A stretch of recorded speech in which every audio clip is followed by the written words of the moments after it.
meetings. But you haven't engaged in a debate about how to change the law. What you've gone out and said is, let's kill the law altogether. Let's defund it. Actually, with respect, David, I think the premise of your question is wrong. It is the Democrats who have taken the absolutist position. Look, I've engaged. I'd like to repeal every word of the law. But that wasn't my position even in this fight. My position in this fight was we should defund it, which is different from repeal. And even now, what the House of Representatives has done is a step removed from defunding. It's delaying it. Now, that's the essence of a compromise. For all of us who want to see it repealed, simply delaying it for American families on the same terms as being done for big corporations, that's a compromise. And at the same time, David, on the other side, what have the Democrats compromised on? Nothing. Zero. Their position is absolutely no, no matter what. How is that compromise? You make this argument as if there's no broader context here. Obamacare has been legislated, it has been adjudicated, and it has been tested to the political system. And so let's go through that. We had an election where I heard the standard bearer of the Republican Party, Mitt Romney, say Obamacare should be repealed. All the Republicans already voted against this thing when it was ultimately passed. The Supreme Court upheld it. And then this summer, you and your colleagues said, look, let's have a strategy here of defunding Obamacare. And you had people who signed a letter, and they said they joined you in that fight. Well, here you are now. You don't even have the same number of folks who signed the letter who voted with you in this effort.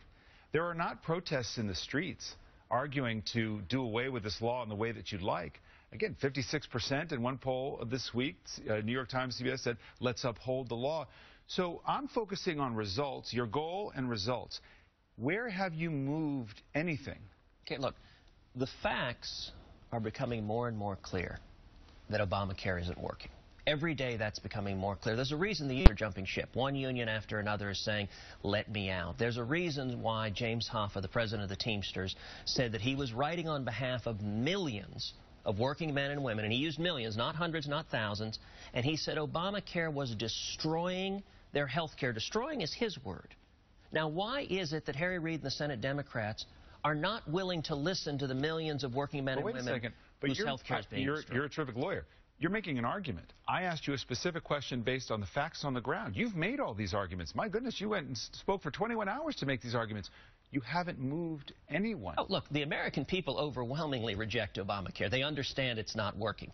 The only people who aren't listening to the argument are the career politicians in Washington. It's Harry Reid who wants to use brute political force.